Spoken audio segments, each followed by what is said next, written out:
all of you. We are having the science class, chapter 9, respiration organism, and topic is respiratory system.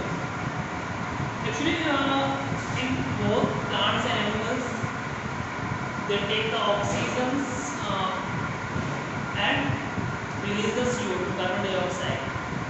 Respiration is the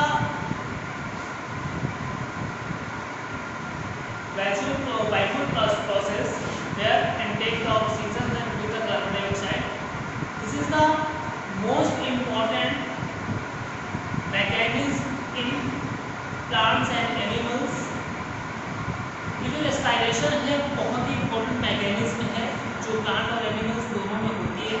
without respiration कोई भी organism क्या है वो survive नहीं कर पाएगा. तो अगर सर्वाइव करना है, अगर वो लिविंग थिंग्स है तो वो सर्वाइव करेंगे और सर्वाइव करने के लिए उसको क्या करना पड़ेगा, रेस्पिरेशन करना पड़ेगा. एक्चुअली रेस्पिरेशन क्या है, दो स्टेप्स में कंप्लीट होती है.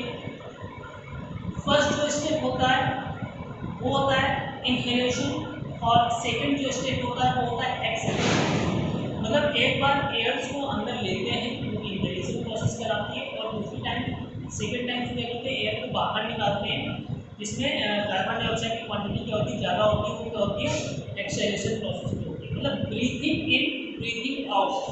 क्लियर. एक्चुअली जो ब्रीथिंग है वो फिजिकल प्रोसेस है, बट जो रेस्पिरेशन है वो क्या है, वो केमिकल प्रोसेस है. ब्रीथिंग जो फिजिकल प्रोसेस है क्योंकि इसमें क्या करते हैं, जो हमारे बॉडी के जो ऑर्गन्स हैं वो पार्टिसिपेट करते हैं. नॉस्ट्रिल्स करती है, नोज करती है, लैरिंक्स करती है, लैरिंक्स करती है, ट्रैकिया करता है, ठीक है, विंड पाइप करता है, ठीक है, लंग्स करते हैं, ब्रोंकियल्स करते हैं, एल्वियोली करते हैं, ब्रोंकी करते हैं, ब्रोंकियोल्स करते हैं. क्लियर. ये फिजिकल प्रोसेस है ब्रीथिंग. बट रेस्पिरेशन क्या है, रेस्पिरेशन एक केमिकल प्रोसेस है जहाँ पे यहाँ पे होते हैं कैटालिसिस करते हैं, रिएक्शन पीरियड को रिलीज करते हैं. फूड जो है, जो शुगर हो या स्टार्च जो फॉर्म में होता है वो क्या होता है, वो ब्रेक डाउन होता है. तो स्टेप बाय स्टेप हम इसके बारे में डिस्कशन करेंगे. रेस्पिरेशन जो है वो दो स्टेप से मिलकर की बनी हुई होती है, दो स्टेप में कंप्लीट होती है. फर्स्ट होती है ब्रीथिंग. इसमें क्या करते हैं, इसको इनहेलेशन भी कहते हैं. यहाँ पे क्या करते हैं, एयर्स के थ्रू क्या करते हैं, ऑक्सीजन को अंदर लेते हैं. ठीक है. ऑक्सीजन किससे जाती है, नॉस्ट्रिल्स, नोजल कैविटी के थ्रू जाती है, वेंटिलेटर पाथ से पहुंचती है, ट्रैकिया, फिर जो हमारे लंग्स होते हैं वहाँ पहुंचती है, रिकेस, ब्रोंकियोल्स, ब्रोंकी और एल्वियोली पहुंचती है, तो फिर से होती है पूरी बॉडी में जाकर सर्कुलेट होती है. तो ये क्या है कि breathing is a intake oxygen with air and give this air carbon dioxide. This is called an out the carbon dioxide. This is called the breathing. मतलब ऑक्सीजन को लेना और कार्बन डाइऑक्साइड को रिलीज करना, ये कहलाती है ब्रीथिंग कहलाती है. फिजिकल प्रोसेस है. केमिकल प्रोसेस क्या है, रेस्पिरेशन एक केमिकल प्रोसेस है जहाँ पे फूड का ब्रेक डाउन होता है, एनर्जी रिलीज होती है. ठीक है. रेस्पिरेटरी सिस्टम्स जो डिफरेंट टाइप के एनिमल्स हैं उनके सभी के रेस्पिरेटरी सिस्टम्स अलग अलग होते हैं. ठीक है. एनिमल्स जो है उसका रेस्पिरेटरी सिस्टम अलग होता है, जो प्लांट्स हैं उनके रेस्पिरेटरी सिस्टम्स अलग होते हैं. इंसेक्ट हैं उनके अलग होते हैं, एम्फीबियंस हैं उनके अलग होते हैं, रेप्टाइल्स हैं उनके अलग होते हैं. तो डिफरेंट टाइप के जो ऑर्गेनिज्म हैं, जो एनिमल्स हैं उनके रेस्पिरेटरी सिस्टम्स अलग अलग होते हैं. तो वन बाय वन हम डिस्कस करेंगे. जो जितने भी जो भी इंसेक्ट्स होते हैं, ठीक है, इंसेक्ट्स क्या करते हैं, इनमें जो स्पैरिकल्स होते हैं, स्पैरिकल्स के थ्रू क्या करते हैं, ये रेस्पिरेशन करते हैं. स्पैरिकल्स मींस वो छोटे छोटे उसके होल होते हैं बॉडी में. ठीक है. इसकी भी होती है, इसकी भी छोटे छोटे बॉडी में होल होते हैं जिनको स्पैरिकल्स बोलते हैं. ठीक है. और इसी स्पैरिकल्स के थ्रू क्या करते हैं, ये रेस्पिरेशन करते हैं. ये स्पैरिकल्स होते हैं एक ट्रैकिया होते हैं, ट्यूब होती है, उसके थ्रू क्या करते हैं, ये एयर्स को बॉडी के अंदर तक पहुंचाते हैं. तो जो भी आपको क्या है इंसेक्ट्स है, ठीक है, वो क्या करते हैं, वो स्पैरिकल्स के थ्रू करते हैं. एम्फीबियंस होते हैं, जैसे फ्रॉग होता है, क्रोकोडाइल वगैरह होते हैं. तो ये जब तक एक वाटर के अंदर रहते हैं तब तक ये इनकी मॉइस्ट स्किन होती है उसके थ्रू करते हैं. क्योंकि जो एयर होती है, एयर जो होती है वो वाटर में क्या होती है, डिजॉल्व होती है. ठीक है. तो वहाँ और जैसे ही जमीन पे आते हैं क्या करती है, लंग्स क्या करती है, रेस्पिरेशन करना स्टार्ट कर देती है. लेकिन जो टेडपोल होता है, जो मेढक का बच्चा होता है, वो हमेशा जो होता है वो किससे करता है, लंग से रेस्पिरेशन करता है। क्लियर है? फिर इसके बाद आते हैं जो एक्वाटिक एनिमल्स होते हैं वो क्या करते हैं, गिल से रेस्पिरेशन करते हैं। गिल्स जो फिश होती हैं वो गिल से रेस्पिरेशन करते हैं।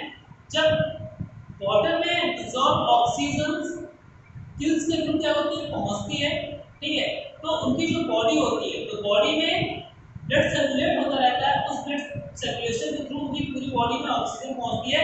और जब वो रेस्पिरेशन करते हैं गिल्स क्या होते हैं, गिल्स में रिलैक्सेशन और कॉन्ट्रैक्शन का प्रोसेस होता है। ठीक है, आप अगर फिश अगर आपने देखी होगी तो दूसरी गिल्स होते हैं, तो ठीक है वो क्या होते हैं, वो उसमें रिलैक्सेशन और कॉन्ट्रैक्शन होता है। तो जो एक्वाटिक एनिमल्स होते हैं वो गिल से करते हैं।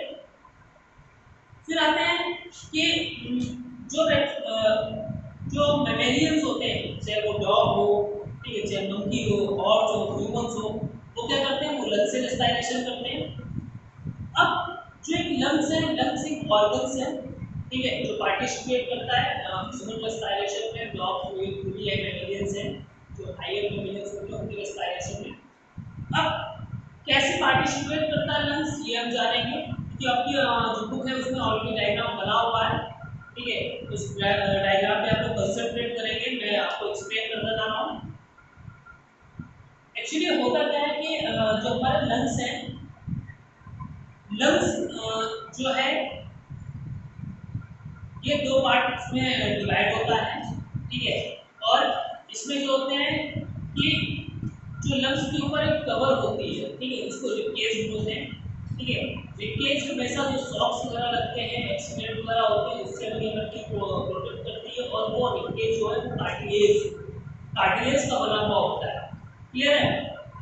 जो आपका ट्रैकिया है, जो ये विंड पाइप है, यहाँ पे अगर आप देखेंगे तो यहाँ पे क्या है, जो बोन्स हैं, एक स्मूथ बोन्स हैं, वो सर्कुलर फॉर्म पे है। वो क्या है, वो भी क्या है, कार्टिलेज की बनी हुई होती है और ये स्मूथ होती है। ठीक है, तो रेस्पिरेटरी सिस्टम जो है हमारे नोज से स्टार्ट होता है। दो हमारे होल्स होते हैं नोज पे, जिसको नॉस्ट्रिल्स बोलते हैं। एक ये जो लाइन, एक ये नोजल कैविटी होती है, उसको नाम बोलते हैं नोजल कैविटी होती है। नोजल कैविटी में क्या होता है, म्यूकस होता है, अंदर की तरफ एक ये पिंक कलर की एक स्किन होती है जिसको म्यूकस बोलते हैं। उस म्यूकस के अंदर क्या होते हैं, हेयर्स होते हैं।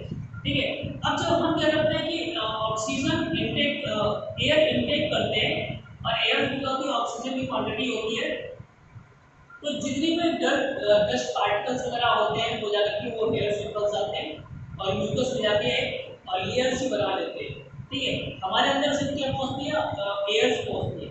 एयर जो है वो विंड पाइप होते हुए, ट्रैकिया होते हुए हमारी जो लैरिंग्स, जो हमारे लंग्स हैं, ठीक है, लंग्स तक पहुंचती है। ठीक है, अब इसकी पहले क्या होता है कि ट्रैकिया होता है वो हमारा कार्टिलेज जो टिश्यू है उसका भी मिलकर बना होता है, स्मूथ होता है। इसीलिए इसकी होती है कि जो हमारी गर्दन होती है वो क्या होती है, मूव करती है। ठीक है, और मोस्टली चांसेस एक्सीडेंट वगैरह में इतनी स्मूथ ही कार्टिलेज होती है।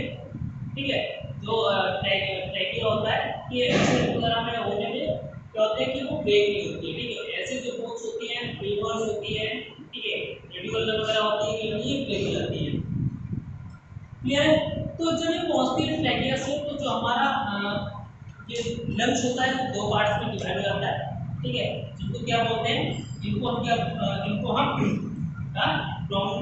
ब्रोंकी बोलते हैं। ठीक है, ये ब्रोंकी जो है स्मॉल पीसेस में डिवाइड जाते हैं, फिर एक ट्यूब लाइक स्ट्रक्चर बनता है जिनको ब्रोंक्यूल्स बोलते हैं। ठीक है, और इन्हीं ब्रोंक्यूल्स में क्या होता है कि जो ब्रेथ आते हैं, हम देखे होंगे, ठीक है, ये ऐसे होता है, ये डिवाइड होता है। ठीक है, और इसी में होते हैं ब्रेथ टाइप के होते हैं, स्ट्रक्चर्स होते हैं। ठीक है, जिनको एल्वियोली बोलते हैं।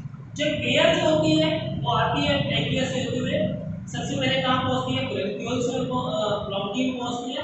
ठीक है, ब्रोंकी, फिर इसके बाद कहाँ पहुंचती है, ब्रोंक्यूल्स में पहुंचती है। ब्रोंक्यूल्स कहाँ पहुंचती है, एल्वियोली में पहुंचती है। अब एल्वियोली में होता क्या है कि वहाँ पे ब्लड कैपिलरीज होती है, वो क्या करती है, ब्लड का सर्कुलेशन करती है। ठीक है, तो ब्लड का सर्कुलेशन एल्वियोली से जो कनेक्टेड है, ब्लड सेल जो है उससे होता रहता है। तो ब्लड क्या करता है, ब्लड ऑक्सीजन क्या कर लेता है, एब्जॉर्ब कर लेता है। अब वो ऑक्सीजन जो है ब्लड में पहुंचता है, तो ब्लड के साथ क्या बनाता है, एक पिगमेंट होता है ब्लड में, हीमोग्लोबिन। ठीक है, वो क्या करता है, वो ऑक्सीजन के साथ जैसे बाइंड होता है तो ऑक्सी हीमोग्लोबिन बनाता है। ठीक है, ब्लड पूरी बॉडी में सर्कुलेट हो रहा है। ठीक है, ऑक्सीजन के साथ जो है, ब्लड के साथ जो ऑक्सीजन है वो भी पूरी बॉडी में क्या होती है, सर्कुलेट होती है। जब ऑक्सीजन सर्कुलेट होती है तो सेल्स क्या है, टिश्यूज क्या है, वो लिविंग थिंग्स है। ठीक है, वो भी क्या करते हैं, रेस्पिरेशन करते हैं। तो जहाँ जहाँ भी ब्लड पहुँचता है वहाँ वहाँ भी क्या होता है, ऑक्सीजन पहुँचता है। ठीक है, जो सेल्स होती हैं वो ऑक्सीजन को इनटेक करती हैं, रेस्पिरेशन की प्रोसेस कंप्लीट करती हैं। ठीक है, और रिलीज क्या करती है, CO2 रिलीज करती है। फिर रिवर्स के थ्रू या रिवर्स रिएक्शन के थ्रू क्या है कि वो जो CO2 है उसे ब्लड के थ्रू क्या होता है, वापस आ जाता है। ठीक है, एल्वियोली में आता है, एल्वियोली से ब्रोंकियोल्स में आता है, ब्रोंकियोल से ब्रोंकी में आता है, फिर ट्रैकिया में होता है। ठीक है, और ट्रैकिया से नोजल कैविटी और नॉस्ट्रिल्स के थ्रू क्या होती है, CO2 बाहर आ जाती है। मतलब जिस प्रोसेस से ऑक्सीजन हमारी बॉडी के अंदर सर्कुलेट हो रही है उसी प्रोसेस से क्या है, जो कार्बन डाइऑक्साइड है हमारी बॉडी के अंदर से क्या होती है, रिलीज होती है। क्लियर? तो ये जो है एक ह्यूमन रेस्पिरेशन का जो फ्लो है। ठीक है, इस तरह इसके अकॉर्डिंग वो रेस्पिरेशन करता है। क्लियर? अब आते हैं एक्सटर्नल गैसेस। यही चीज है कि जो एल्वियोली होती है, एल्वियोली में ऑलरेडी ब्लड कैपिलरीज कनेक्टेड होती है। ब्लड कामयाब जो ब्लड का सर्कुलेशन हो रहा होता है, एल्वियोली तक क्या होते हैं, वो ऑक्सीजन पहुंचती है। ठीक है, ऑक्सीजन पहुंचने के बाद ब्लड में ऑलरेडी इंक्लूड हो जाती है। ठीक है, ऑक्सी हीमोग्लोबिन में आया, ऑक्सी हीमोग्लोबिन क्या करता है, ऑक्सीजन को पूरी बॉडी में सर्कुलेट करता है और कार्बन डाइऑक्साइड को क्या करता है, रिलीज कर देता है। क्लियर? अब जो रेस्पिरेशन की जो रिएक्शंस है वो रेस्पिरेशन की रिएक्शंस क्या है, रेस्पिरेशन की रिएक्शन है कि कोई भी फूड पार्टिकल्स ऑक्सीजन की प्रेजेंस में, जो फूड है हमारा चाहे वो स्टार्च हो या जो भी हो, ऑक्सीजन की प्रेजेंस में क्या करता है, कार्बन डाइऑक्साइड रिलीज करता है, एनर्जी रिलीज करता है और क्या रिलीज करता है, वाटर रिलीज करता है। ये क्या है, ये जो है वो रेस्पिरेशन की इक्वेशन। क्लियर? अब प्लांट्स कैसे रेस्पिरेशन करते हैं? एक्चुअली जो प्लांट्स होते हैं, प्लांट्स में स्टोमेटा पाए जाते हैं। स्टोमेटा आप लोग बहुत अच्छी तरीके से जानते हैं। स्टोमेटा क्या होते हैं, जितना भी गैसेस का एक सेगमेंट होता है। ठीक है, चाहे वो CO2 रिलीज करते हो प्लांट्स या CO2 इनटेक करते हो, O2 इनटेक करते हो या O2 रिलीज करते हो। क्लियर? तो जो भी चीजें होती हैं, जो गैसेस का एक एक्सचेंजमेंट होता है वो क्या होता है, स्टोमेटा के थ्रू होता है। ठीक है, और ये स्टोमेटा प्लांट्स की लीफ में पाए जाते हैं। ठीक है, और ये इस टाइप से होते हैं। ठीक है, इस टाइप के स्टोमेटा होते हैं और जो ऑक्सीजन रिलीज होती है या इनटेक होती है स्टोमेटा के थ्रू होती है। CO2 जो क्या होती है, इनटेक होती है वो स्टोमेटा के थ्रू होती है। क्लियर? तो प्लांट भी रेस्पिरेशन करते हैं, वो भी क्या करते हैं, ऑक्सीजन लेते हैं और कार्बन डाइऑक्साइड क्या करते हैं, रिलीज करते हैं। ठीक है, फोटोसिंथेसिस रिएक्शन जो है वो डे टाइम पे होती है, रात में नहीं होती, उसकी लाइट की जरूरत पड़ती है। ठीक है, लेकिन प्लांट जो है रेस्पिरेशन क्या करते हैं, 24 आवर्स करते हैं। क्लियर? अब आते हैं कि जो प्लांट्स में जो रूट्स होती है, रूट्स भी क्या करती है, रेस्पिरेशन करती हैं। क्योंकि जो सॉइल के जो पार्टिकल्स होते हैं, सॉइल्स के पार्टिकल्स बीच में क्या होते हैं, स्पेस होते हैं और उस स्पेस में क्या होती है, एयर फिल होती है, ऑक्सीजन फिल होती है। ठीक है, उस ऑक्सीजन को जो रूट्स होते हैं प्लांट्स की वो क्या करते हैं, एब्जॉर्ब करते हैं और रूट्स क्या करते हैं, रेस्पिरेशन करते हैं। अब अगर रूट्स को ऑक्सीजन नहीं मिल पाती है तो कुछ मिनरल्स होते हैं उनमें भी ऑक्सीजन का कंटेंट होता है। ठीक है, उसके थ्रू भी क्या करते हैं, वो रेस्पिरेशन करते हैं। फिर रेस्पिरेशन टू टाइप्स का होता है, एक होता है एरोबिक रेस्पिरेशन, एक होता है एनारोबिक रेस्पिरेशन। एरोबिक रेस्पिरेशन का मतलब होता है कि जब रेस्पिरेशन ऑक्सीजन की प्रेजेंस में होता है, किसकी प्रेजेंस में होता है, ऑक्सीजन की प्रेजेंस में होता है। फूड ब्रेक डाउन हो रहा है तो किसकी प्रेजेंस में हो रहा है, ऑक्सीजन की प्रेजेंस में हो रहा है। तो ये रेस्पिरेशन क्या है, ये एरोबिक रेस्पिरेशन होता है। एरोबिक रेस्पिरेशन एक सिंपल रेस्पिरेशन होता है। ठीक है, मोस्टली चांसेस जो होता है वो एरोबिक रेस्पिरेशन होता है। ठीक है, इसमें वही चीज होती है कि फूड जो है ऑक्सीजन की प्रेजेंस में ब्रेक डाउन होता है, एनर्जी रिलीज होती है, वाटर रिलीज होता है और कार्बन डाइऑक्साइड रिलीज होती है। क्लियर? ऐसा रेस्पिरेशन जो ऑक्सीजन की प्रेजेंस में हो रहा है एरोबिक रेस्पिरेशन कहलाता है। ठीक है, इसमें किसी भी टाइप का टॉक्सिक प्रोडक्ट नहीं फॉर्म होता है। जो एनारोबिक रेस्पिरेशन होता है वो ऑक्सीजन की प्रेजेंस में नहीं होता है। ठीक है, उसके रेस्पिरेशन के लिए ऑक्सीजन जरूरी नहीं होती है। ये तो अब जो है एरोबिक में तो ऑक्सीजन की जरूरत है, एनारोबिक में ऑक्सीजन की जरूरत नहीं है, तो फूड जो है वो ब्रेक डाउन कैसे होगा? एक्चुअली फूड ब्रेक डाउन होता है। ठीक है, उसमें क्या बनता है? एथिल अल्कोहल बनता है। ठीक है, कार्बन डाइऑक्साइड बनता है। ठीक है, और एनर्जी रिलीज होती है। अब आप बहुत सारे ऐसे प्लेयर्स होते हैं जिससे मसल फटीग होता है, मसल्स क्रैम्स होता है। मोस्टली बॉडी वगैरह या मूव वगैरह आता है, उसमें क्या होता है कि जो बैक पेन के लिए, शोल्डर पेन के लिए, ठीक है, थाई पेन के लिए क्या करते हैं, मूव वगैरह की मसाज करते हैं, या जो क्रिकेटर या प्लेयर्स होते हैं, ठीक है, वो क्या करते हैं, मसल्स क्रैम्स या मसल फटीग होते हैं। एक्चुअली होता वही है कि कभी कभी हमारी बॉडी ज़्यादा एक्सरसाइज करने से, ज़्यादा हार्ड वर्क करने से, ठीक है, उसमें क्या होता है कि जो हमारे मसल्स में जो सेल्स होती हैं वो बिना ऑक्सीजन ऑक्सीजन की प्रेजेंस में क्या करने लगती है? रेस्पिरेशन करने लगती है। जब बॉडी की सेल्स बिना ऑक्सीजन की प्रेजेंस में रेस्पिरेशन करेंगी तो होगा क्या? ठीक है, कार्बन डाइऑक्साइड रिलीज होना ही होना है, एनर्जी रिलीज होनी ही होनी है, लेकिन इसमें एक टॉक्सिक एलिमेंट बनता है जिसको मेथिल अल्कोहल बोलते हैं। ठीक है, और इसी मेथिल अल्कोहल के प्रेजेंस की वजह से क्या होता है? मसल फटीग, मसल्स क्रैम्प्स जो होता है वो होता है। क्लियर? तो ये जो हमारा टॉपिक था रेस्पिरेशन, ये कंप्लीट होता है। नेक्स्ट टॉपिक पे हम मिलेंगे नेक्स्ट चैप्टर पे, नेक्स्ट नए टॉपिक के साथ। ठीक है, अगर इससे रिलेटेड कोई प्रॉब्लम्स है, कोई भी टॉपिक्स न समझ में आया हो तो वो आप लोग क्या कर सकते हैं, डिस्कस